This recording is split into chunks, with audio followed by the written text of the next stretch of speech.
Nakataya ang franchise record ng Detroit Pistons sa game na to. Parang nag-champion ang Boston Celtics sa nangyari. Wild ending sa Boston. Cup game, Boston Celtics versus Detroit Pistons. Great first quarter performance para sa number 1 team sa Eastern Conference. Suffocate ang Boston Celtics sa interior defense ng Detroit Pistons. Kaya mas maraming 3-point attempt ang home team sa opening frame. Take over sa first quarter si Cade Cunningham kung saan nagtala ng 11 points ang star ng Detroit Pistons. Nag-stick sa man-to-man defense ang Detroit Pistons at dito nahirapan si Jaylen Brown na 1 out of 8 lamang sa field sa opening quarter ang superstar ng Boston. Holland II, nice cut nang makita niya ang open lane. Involve ang mga big man ng Detroit Pistons mga idol sa offense. Hindi lang si Jalen Duren dahil ang backup big man nilang si Isaiah Stewart napakasipag din kumuha ng rebound. 5 boards sa opening quarter lamang. Ang daming mga pilit na tira nitong si Jaylen Brown. Dito mga idol sa play na to, maraming libre ng mga outside shooters pero ipinilit pa rin kaya ayun, nagmintis. Umabot ng 10 points ang lamang ng Detroit Pistons sa first quarter pero naibaba yan to 6 points nang magsimulang magsipasok ang mga 3-point shots nila. Hindi nga lang easy baskets yan.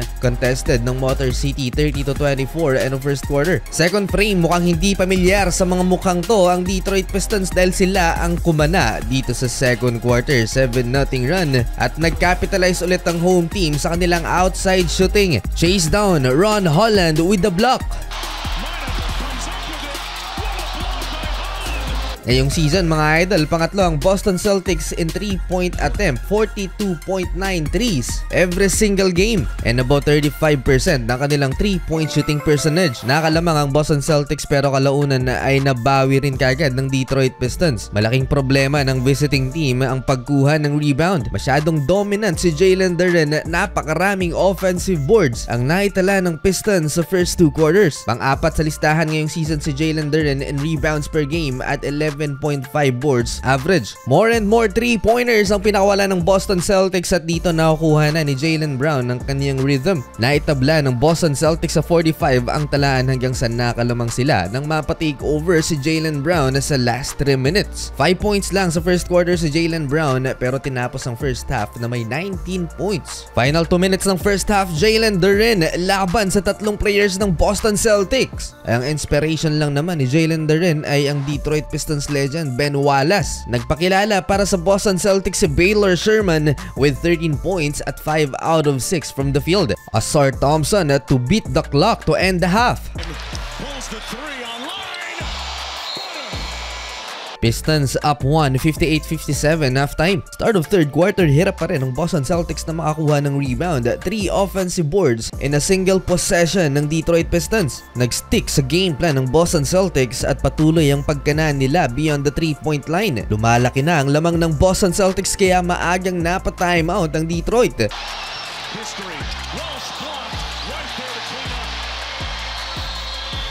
Ang ginawang adjustment ng Boston Celtics dito sa second half ay ang pag-double team nila kay Cade Cunningham. Dahil mas tumatagal ang bola kay Cade, mas lalong naging target siya sa depensa. Kaso nagawan pa ng paraan ni Cade ang play na to and one. Para i-counter naman ang depensang yan ng Boston Celtics, more space ang binibigay nila kay Cade para hindi makapag-double team kay Cade ang Celtics. 4-minute mark ng third quarter, Jaylen Brown versus Duncan Robinson. Bagsak ang player ng Detroit Pistons pero tinawagan ng offensive foul si JB dahil tulak muna ang nangyari at napatid din si Robinson. Sagutan ng 3 mga idol, Boston for the lead pero sumagot din to beat the clock si Cade Cunningham.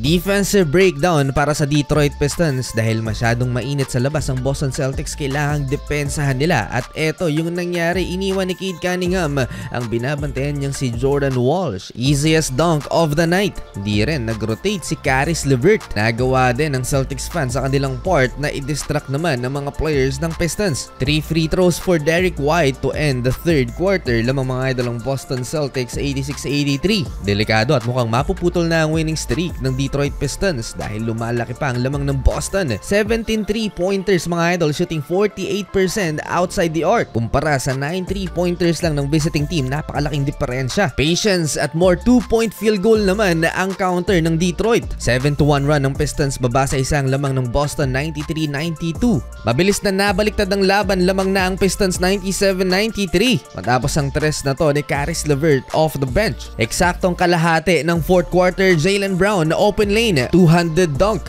More 3-pointers para sa Boston Celtics Derrick White to give the Boston lead last 4 minutes. Dikit na dikit ng laban na sagutan sa pagpuntos mga idol. Napapa-flex pa si Cade Cunningham. White, another three, got it! Oh, he's on a... Parang nag-champion ng Celtics mga idol. Lahat gustong maputol na ang winning streak ng Detroit Pistons. Maigpit pa rin ang depensa ng visiting team sa ilalim kaya more 3-pointers for Boston. Crunch time, naitabla ulit ng Detroit sa 105 ang talaan pero may sagot si Jaylen Brown. Eto mga idol, and one basket. 3-point game, 108-105, final 90 seconds. Lalo pang dumagungdong ang arena mga idol sa tres na to ni Derrick White. Another three. To cut the lead into one, a counter 3-pointer clutch si Tobias Harris, 111-110. Wild ending last 18 seconds, napatimeout ang Detroit Pistons. May pag-asa silang maipanalo pa ang laban. Dito masusubukan ang pagiging clutch ng kuponan pero eto ang nangyari mga idol. Screen by Duncan Robinson. Cunningham lost it. The defensive press. Turnover by Cade Cunningham. Nagse-celebrate na ang crowd sa nangyari. Foul game, nasugatan pa si Derrick White. Lamang ng tatlo ang Boston, 113-110. Chance to tie the game. At eto naman ang ginawa ng Pistons. Lino ng ginawa ng Celtics dito. Nag-play safe sila at foul si Cade Cunningham para hindi na makapag-tres. Pero teka, lamang ng tatlong Boston, 115-112, last 4 seconds. Na foul outside the arc si Cade Cunningham. Napakalayo. 3 free throws, big mistake para sa Boston Celtics. Pero nagmintis si Cade Cunningham ng free throw pangatlo. Panalo ang Boston. Crazy game mga idol.